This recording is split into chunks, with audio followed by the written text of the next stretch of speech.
I wish we were pounding beers at a Notre Dame football game.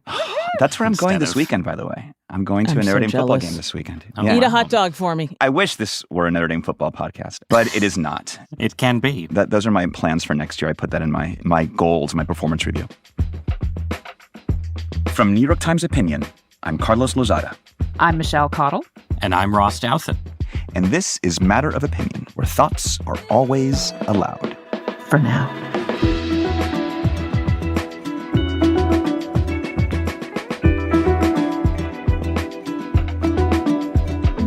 So we are back again with a second episode of Moo this week. You just can't quit us. When we spoke in the hours immediately after the presidential election was called, Michelle and Ross and I focused mainly on the Trump side of the story, what his victory tells us about American politics, about America, period. So today, I want us to focus more on Kamala Harris and what her defeat means for the future of the Democrats and for the future of the left more broadly. Who better to join us in that pursuit than our dear founding friend of the Moo, Lydia Polgreen. Lydia. Welcome my God, back, Lydia. Are you saying I'm an expert in losers? Is that what I'm to understand? If that's how you interpreted this, Lydia, I don't know. That wasn't what I was saying. It is wonderful to be back with you guys. I wish it was under different circumstances, but here we are. You mean like not on a podcast, just like hanging out?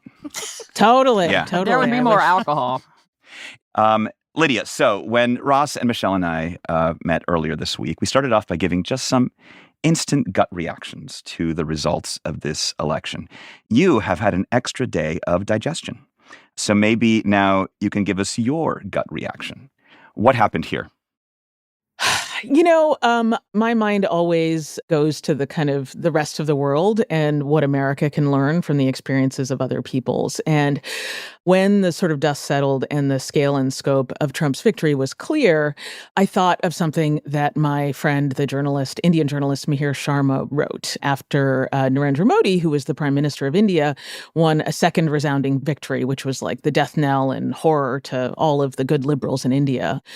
And he wrote that we do not live in Modi's India. We live in India's India. And the reason that so many Indians adore Modi is because he represents their preferred conception of the Indian state and the Indian nation.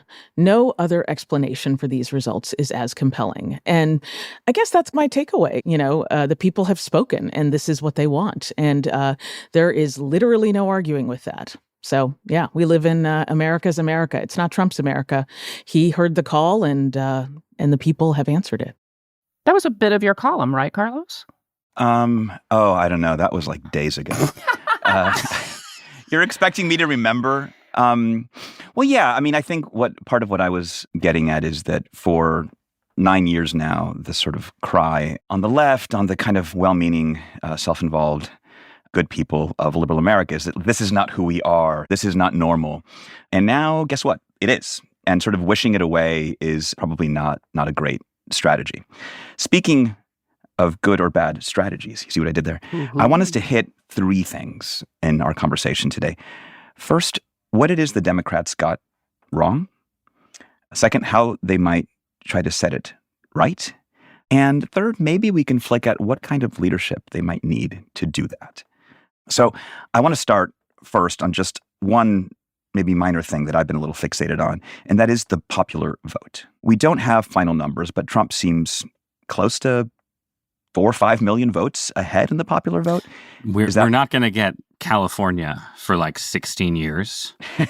So, but that means we have weeks to just say whatever we want about it. Weeks to say whatever we want, but it is important to stress that Trump's lead will narrow. I think this is a useful thing for listeners to know about, especially since, you know, in the unlikely future event that some election comes down to California, that is actually when the American Republic will collapse because California is incapable of counting votes. There's a lot of people in California. So I will say the Golden State addendum, and that is that Trump looks on track to win the popular vote. This would be the first time that the Republicans have won the popular vote since George W.'s election in 2004.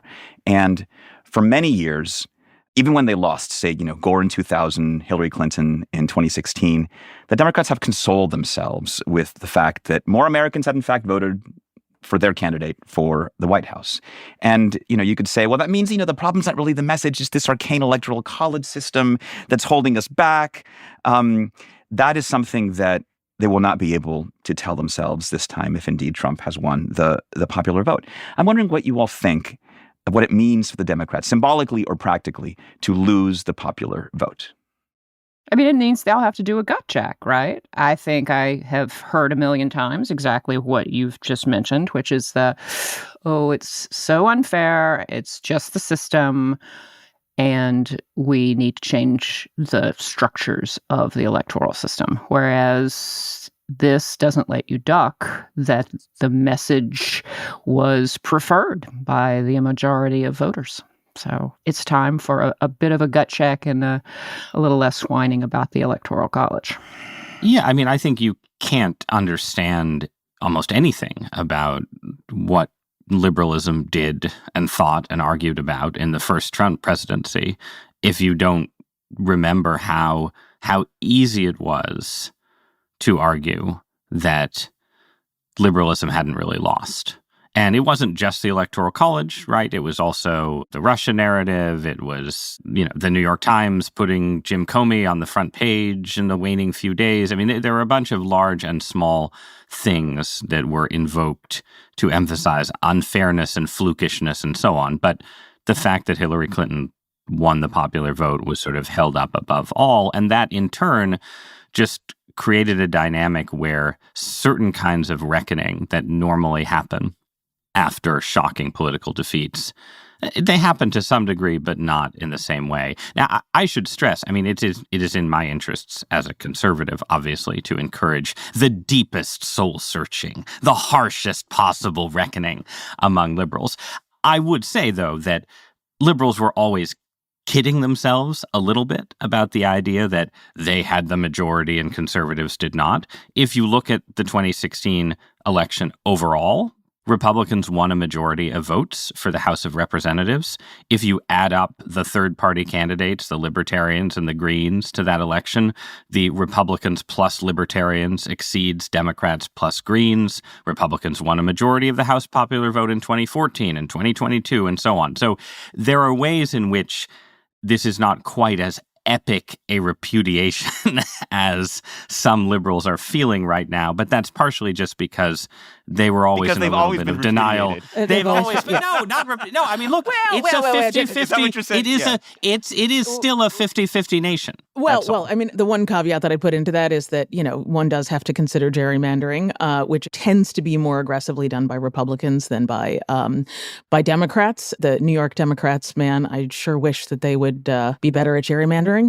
But to the broader point, I think that my diagnosis is that the Democratic Party, for all of its shouting about, we need to restore democracy and so on and so forth, like the call is coming from inside the House. The Democratic Party has not had a truly open competition to choose its nominee since 2008. And to varying degrees, the competition to lead the Democratic Party and to lead the ticket has been stage managed. And so they have literally cut themselves off from the opportunity to listen to what people want and to choose leaders based on what people want, and have substituted for that their own preferences, their own elite peccadillos and concerns. And we're seeing the results of that, which is, a absolutely catastrophic loss that will shape our lives until we die. Oh my God! I'm not even sure I need to sign in after that one. All right, so we're neck deep into reckoning territory here. Sorry. So Lydia, this may be the first time you've heard this, structured in quite this way. But what you just said reminded me of Bret Stephens' column this week. Our colleague Bret Stephens, who wrote a column about how the Democrats lost because they were a party of prigs and pontificators, telling voters that the things that they felt about the economy, about the pace of change, about Joe Biden, that those things were wrong, and that's not a way to win elections. Yeah. Is this largely a matter of Democrats not listening to the sirens, like the ones that are in the background of our own conversation, both in the process of selecting its own leaders, but also once you're running a general election and listening to the larger electorate beyond the Democratic Party. Yeah. I mean, I think that's absolutely right. Look, the reality is that the Democrats do not have a story, right? Donald Trump has a very clear story. It's, make America great again. We're going to take you both back to some sort of mythic time when America was great, and also, something, something, something Elon Musk rockets. And that's the future, right? That sounds great, right? No, it sounds great to you. The 1990s plus Mars. Right. Ross could not be happier. But I think it'll look less like SpaceX and more like Twitter. If it were to look like SpaceX, we might be able to get excited about that.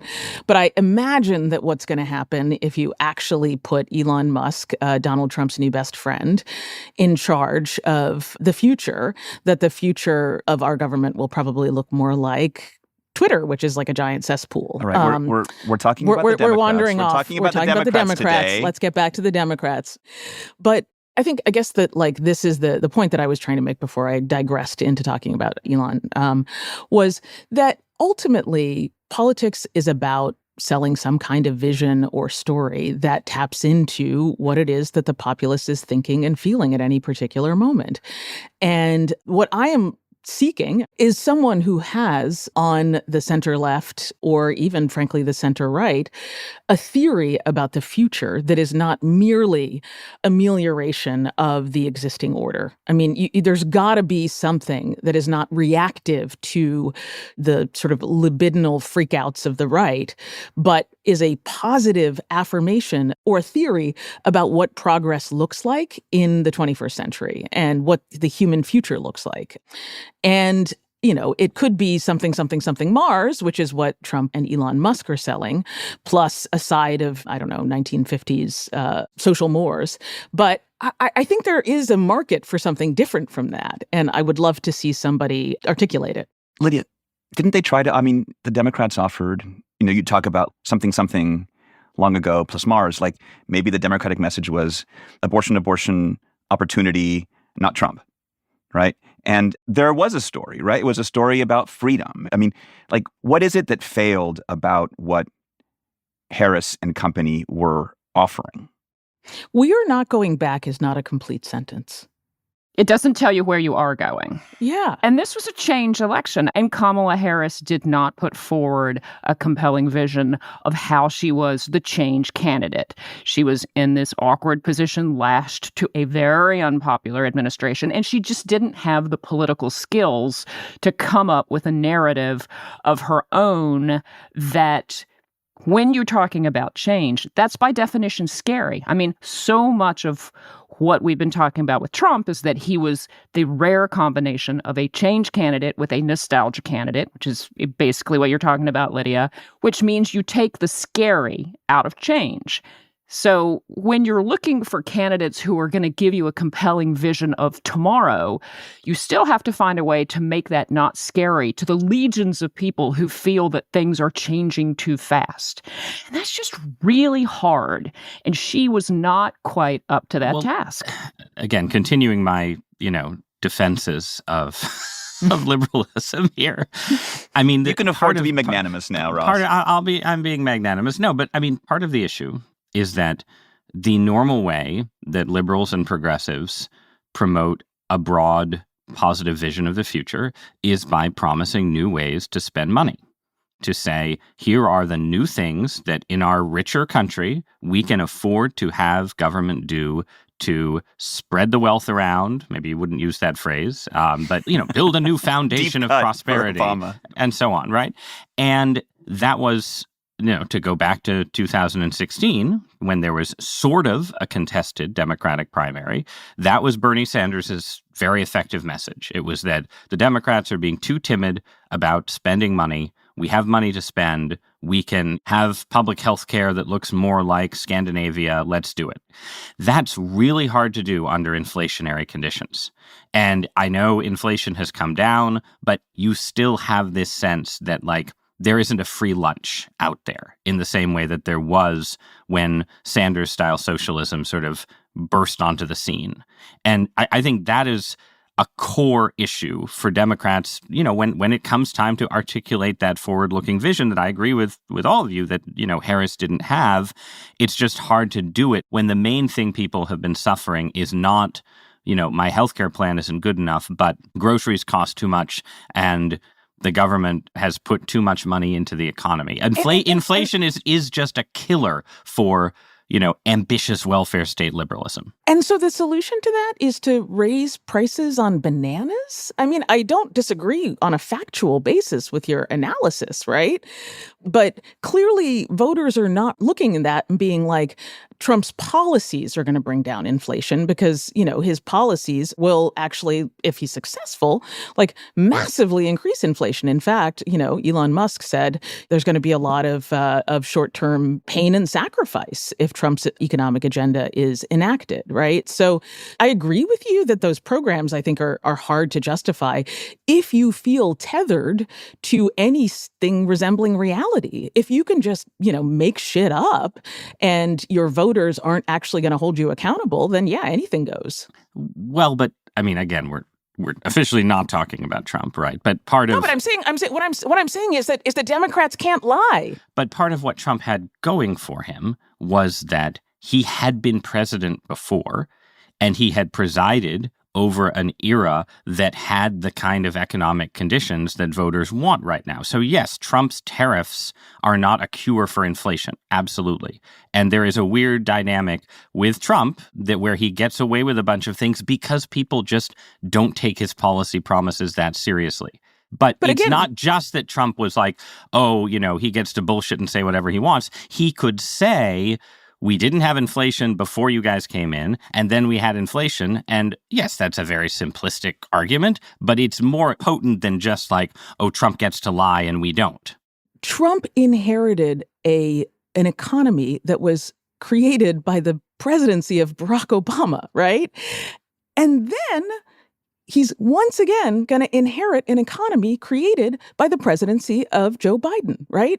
And he will absolutely claim credit for that. And that will be his sort of like, look at this amazing economy I created that like literally fell in his lap. So if we're talking about the Democrats, one of the biggest problems the Democrats have is that they act like grown-ups and they actually fix things and try to make the world better. And then when they lose because Republicans believe lies, then the Republicans who get elected based on those lies are like, oh my God, look at how amazing our economy is. Kamala Harris didn't run saying that Joe Biden and I created this awesome economy for you, and now we're going to just like take that puppy out for a spin. She ran saying, we know costs are too high. We know there's a lot of work to do. She was apologizing for inflation. I mean, this gets back to the question of like, are you going to listen to voters or are you not going to listen to voters? Voters thought the economy under Biden and Harris was not great. And yes, maybe you can say legislatively they set in motion many things that down the road will create a much stronger, firmer footing for the American economy. I get that. But when it comes time to voting, I can absolutely say that I worry about what Trump's policies will do to prices in a future forward-looking sense. What I can say with even more confidence is that if you look at inflation under the Biden administration, it was high. Even Kamala Harris ran on the notion that the economy was a problem, and now I'm going to create the opportunity economy, and I'll bring costs down with my like anti-price gouging initiatives. Right? She wasn't making the case that you are making, and maybe that's the problem. Maybe I think that was that's a problem. The problem. I think that's the problem. I mean, the stroke of genius of Donald Trump to put his name on the stimulus checks. He knows that branding, that putting himself at the center of this emotional place and responding to the emotions that Americans are having is great marketing. I mean, this is a guy who knows how to connect with people. So my complaint about the Democratic Party is always that it tries to lead people by their heads, and the Republicans are much better at leading people by their guts. And being a salesman and a branding genius is part of the job of being president. Now, do I think policy ideas that he's floated are what people are voting for? No, I do not. I don't think America can tell you what a tariff is or what it does. They vote on their feelings. They just do, on presidents more than anything else. And Trump is just better at that. This is the job interview where, you are asked what your defects are, and you say, like, I just work too hard. I think so. Lydia says the Democrats are too honest. Michelle says they think too much with their heads. Here, I'll say. Let me suggest. So I think there are areas where the Democratic Party, especially in the Trump era, does feel sort of it's the party of the intelligentsia. Most policy wonks and, professionals who care about sort of the federal budget and so on nowadays are Democrats of some sort or another. And so inevitably that does create a sort of tether to study says this, projections say that in the Democratic coalition that's weaker in the Republican coalition. I will concede that point. I think on a lot of other issues, anything related to race, sex, culture, and history, the Democrats have spent the entire Trump era in a mode of gut level, we are being dragged back into like Reconstruction. We are being dragged back into the patriarchal family of 1940.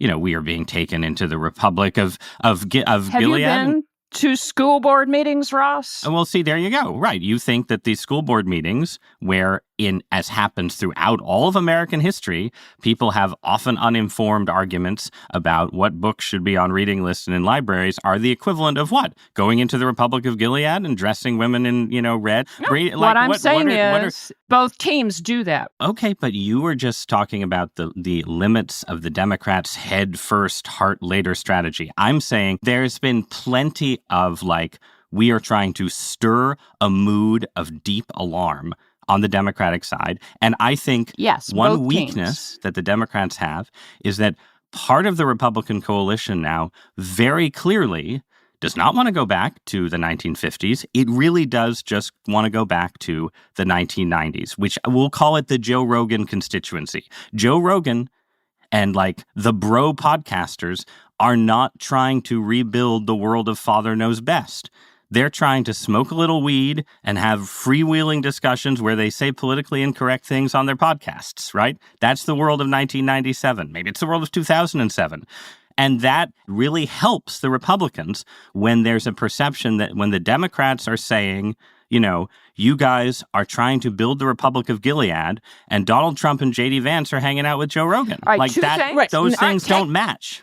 So 2 things. One, in 1997, I had a Roe versus Wade protection, so I would be happy to go back to at least that. Mm-hmm. 2, I'm not suggesting that Democrats do well by aiming for the head with their politics. What it does is it fuels a little bit of what you're pointing to, which is that they come across as hectoring, condescending, telling people that they should know better than XYZ. It's a little bit the whole, if only you knew what was good for you, you'd vote for us. So I think there has been a misunderstanding of what I mean. I'm not saying they're thoughtful. I'm saying that this is a shortcoming, and it plays into the broader shortcoming of they are the prigs that Brett is talking about. Ross, I am not dissing the culture war. That is kind of the opposite of my complaint. So maybe I'm saying I want them to culture war a little more. I agree that abortion is a good issue for the Democrats precisely because it's a place where if you go back to 1997, Roe v. Wade is on the books, right? The world of the 1990s includes abortion, and to the extent that Republicans are seen as rolling things back further, that is a weakness for the Republicans, yes. Look, as much as I want to believe what a Connecticut Yankee tells me, who doesn't go out and report like Michelle and I do about, kind of the state of America, I just want to say that, the identity politics is alive, well, and really the main driving force, not for the Democratic Party, but for the Republicans. White identity, male identity, all of this was all over the Trump campaign. So I think that culture war identity, that's really at the heart of it. The other thing that I'll say is, like, just to Carlos's point, I don't think that this is us being complimentary of the Democrats or puffing them up or saying they're too smart or too this or too that. What I'm saying is that they are too arrogant, and nobody. Yes, thank you. There you All go. right. Well, that's the first time either of you have used that word, so I will take that. I think condescending is my preferred. Yeah. But. And nobody represents that more than Joe Biden. This is the man who, after all but saying that he was only going to run for one term, in his infinite wisdom and total frailty, decided that he was going to go for it again. And the people around him let it happen. And so the Democrats were deprived once again of the ability to have a real democratic conversation about who they are and who would best represent them. So, I think this lies at the feet of the total and complete arrogance of Joe Biden and the people around him. And those are the people who have been running the Democratic Party literally most of my life, if not my entire life. Okay. Blame Biden. Yeah, the TLDR. So that seems like a good moment to take a break. Now that we've established all the mistakes the party has made, when we come back, let's turn to the solutions.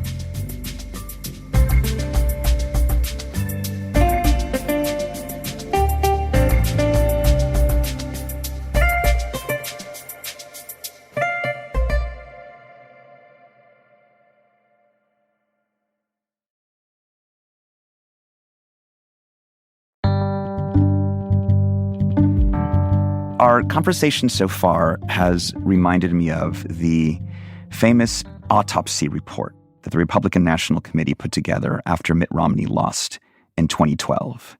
It was their big soul-searching moment. They basically said the party was risking its future if it didn't do a better job of appealing to Black voters, to Latino voters. The irony is that 2016 seemed a repudiation of that thinking when Trump leaned so heavily into sort of the white working class. But of course, now he has succeeded in broadening the party's support. So if you're sitting in a room with those Democratic Party leaders, Lydia, that you have so chastised, what does the 2024 version of a similar exercise, of an autopsy report, look like for them? What does it contain?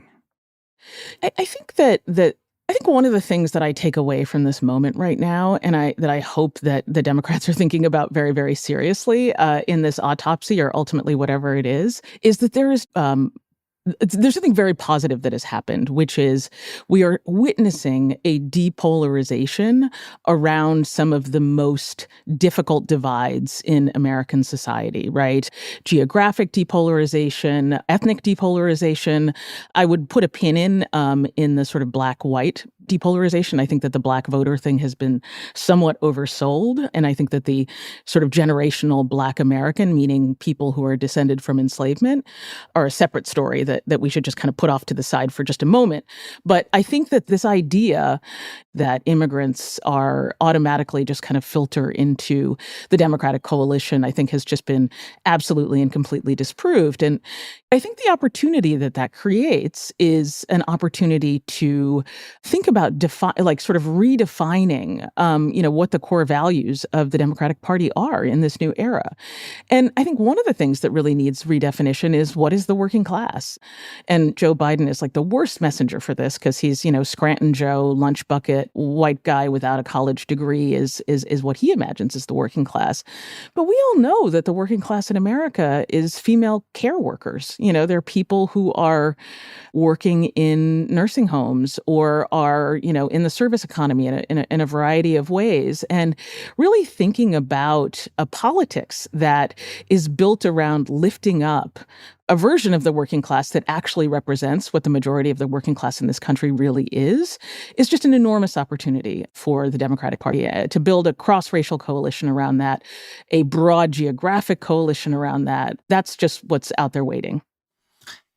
I would broadly endorse much of what Lydia just said. I would also note that it's in slight tension with the idea that you expressed, Lydia, just a little earlier in our discussion, that you have to understand the Republican Party as being primarily about identity politics, male white identity politics, and I, as a Connecticut Yankee, am underplaying that.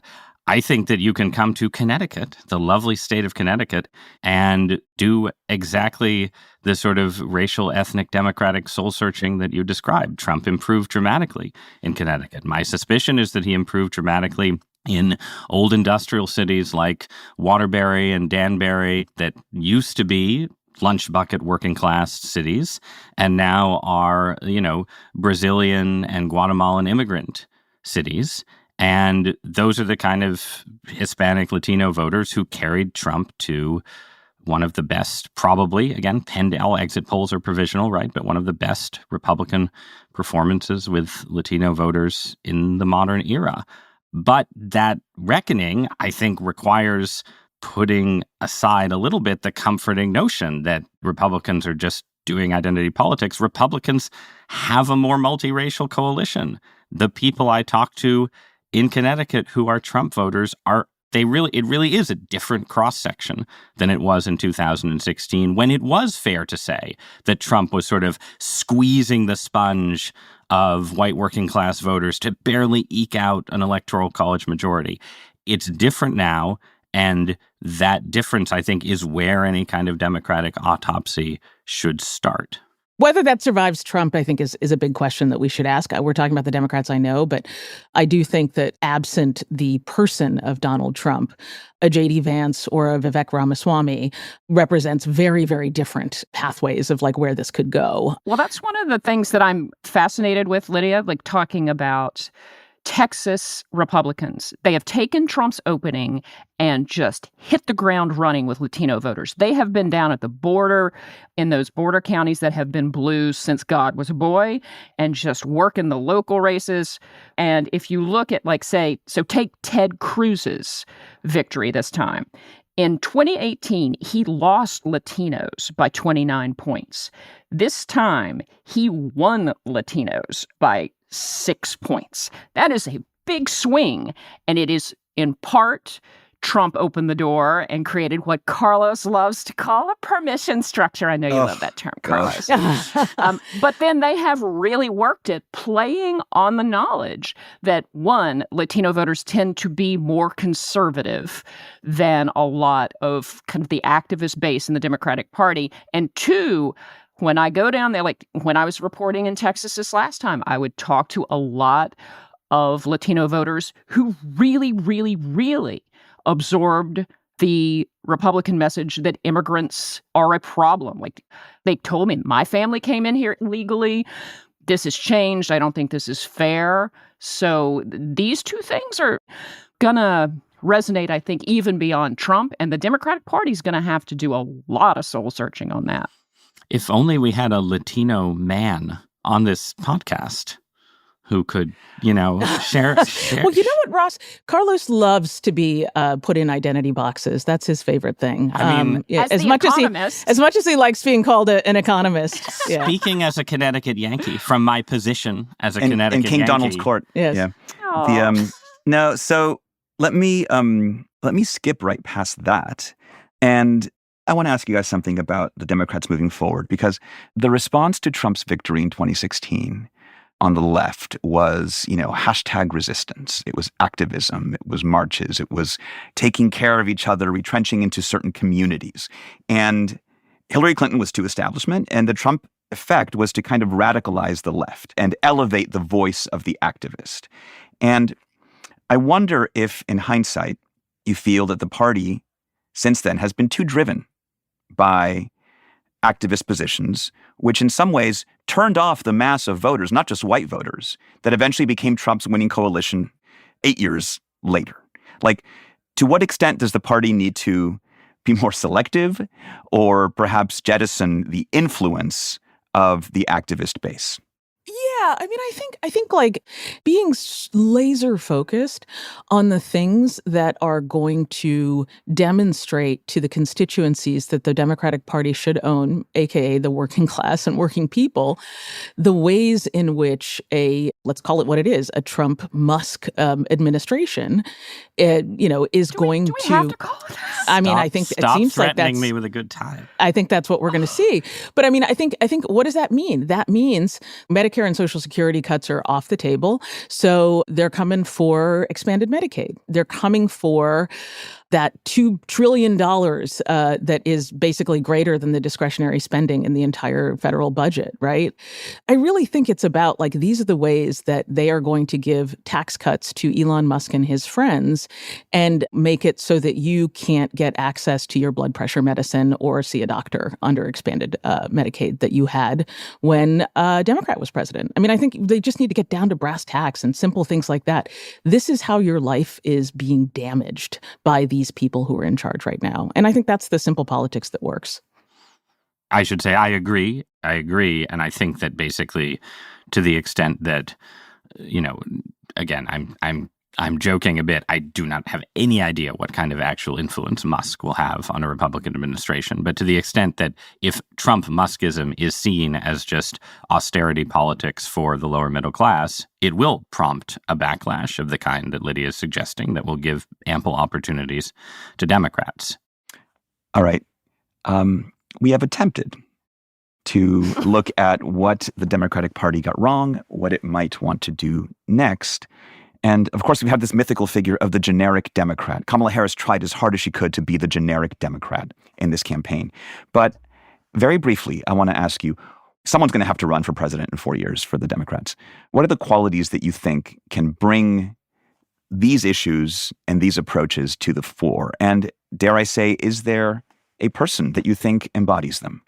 Just quick. I always want the good communicator. Always. That's just my bias. I don't think it's any of the people that people were wish casting in the last go round. And I think the quality needs to be an electric connection with some deeply felt and aspirational idea that's oriented to the future that can be kindled within the American people. She's always more uplifting than I am. That was so eloquent. She's so poetic. An electric connection, kinetic. Okay. Woo. How about you, Carlos? Yes, Carlos. Me, I don't know. I wanted to know what you all thought. Don't dock Carlos, us. Tell us. No, just because you're moderating, you're ducking my demands. I've been ducking the entire episode. You've been ducking the entire episode. What do you want? Yeah. It's good because I've been aiming all my fire at Ross. So it's because I know he can take it. You can. He's tough. I think I get sort of like communication, and I get this visceral connection, but like, what is being communicated? And what is being connected? Like, I know I posed the question about the leader, but I think that the seductive aspect of the Trump era is that it's made us think that it takes a singular leader. But I think it takes a singular message. And I think the mix of nostalgia and scapegoating, and I need one that's less negative. Techno-aggressive, patriotic techno-futurism. Oh, right. Musk. Right. Sort of the mix of like nostalgia and retribution and futurism ended up being a thing that seemed appealing. So I think we lionize, the great communicator and, as if politics were purely about PR. It's largely about PR, but not solely. Ross, what are your qualities? Yeah, I think I'll tie it all together and say everybody is correct. Which means no one Ross, is. You are a true unifier. I'm a man of consensus. No, look, Lydia is correct. You cannot lead a modern political party without having some kind of electric connection to some of the party's core impulses, right? You can't lead a modern political party just by stiff-arming its base. And, even Bill Clinton, who is remembered as this great triangulator and compromiser, I was 12 years old. I remember the 1992 election, and liberals were very excited about Bill Clinton. So you need a way to get your party excited. You need some charisma. You need to be able to give a good speech. But then you also need to recognize some key area where your party has lost touch with the middle of America. And I think this is the deficit that the Democrats have, is that their desire is what you saw in this campaign, to sort of mute their more radical ideas, but not ever say, here's our explicit policy compromise pitch to the center. And so you need a leader who's able and willing to do that, to say, here are the couple things we were getting wrong, as Trump did, with the Republicans when he took over the party. He said, we shouldn't be cutting Medicare and Social Security. That was big. That was a big part of his success. I don't know what exactly the equivalent of that is with the Democrats, and I'm sure you guys wouldn't want to take advice from me on it, but you do need some version of that. All right. That's a good place to take a brief break. When we come back, we're going to offer you a variant on our traditional hot-cold. Doesn't mean it's lukewarm. It's just something a little different. It's getting crazy. We'll be right back.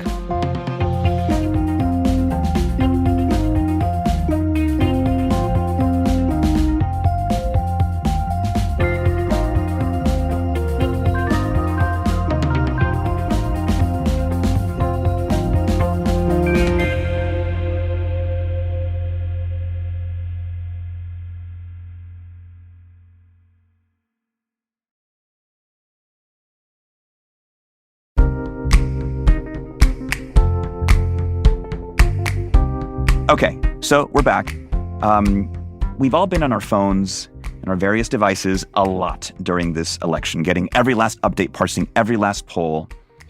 Now the election is over, we're going to offer some suggestions for a screen-free, an analog way to get through your day and distract yourself from what used to be your daily dose of doom scrolling. So, quick, Lydia. First, what are you doing? Lydia. Last night, I saw Toshi Regan, one of my favorite singers, perform at a live venue here in New York City. Go to a live performance. It's incredibly rude to look at your phone while someone is singing their heart out on stage. So, use that social prohibition to protect yourself. Michelle? Yeah, my kid, when he comes home for Thanksgiving, I've got him Googling right now for all the live events, like concerts and whatever's that he wants to go to. But I'm going to offer something that's much more mundane, and you guys probably know this about me already. But when I need to de-stress, I paint rooms in my house. I know, that's really messed up. I get thousands of color swatches. I have ladders and infinite numbers of paintbrushes and rollers, and I just start. So the family is accustomed to coming home on any given day over the years to find like one purple wall in the dining room or a hallway that used to be blue that's now orange. God, please come to my house. Ross? Go to church.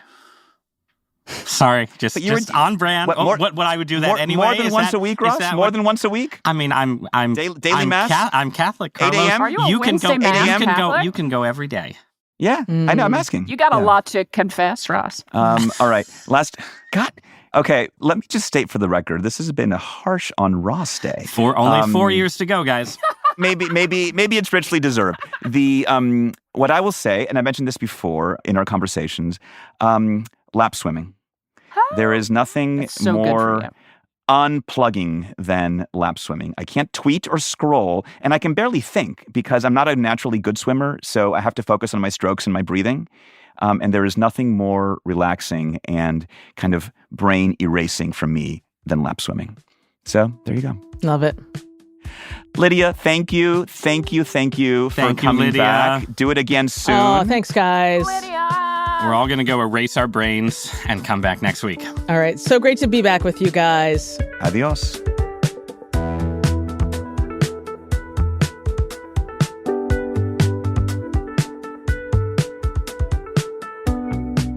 Thank you so much for joining our conversation. Please give Matter of Opinion a follow on your favorite podcast app and leave us a nice review so you can let other folks know why they should be following along. Do you have a question for us based on anything we talked about today or what we should be talking about? We want to hear it.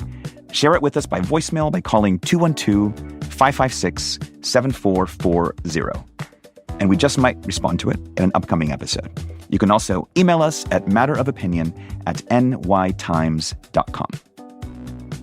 Matter of Opinion is produced by Sophia Alvarez-Boyd, Phoebe Lett, and Andrea Betanzos. It's edited by Jordana Hookman. Our fact-check team is Kate Sinclair, Mary Marge Locker, and Michelle Harris. Original music by Isaac Jones, Efim Shapiro, Carol Saburo, Sonia Herrero, Aman Sahota, and Pat McCusker. Mixing by Pat McCusker and Carol Saburo. Audience strategy by Shannon Busta and Christina Samuelewski. Our executive producer is Annie Rose Strasser.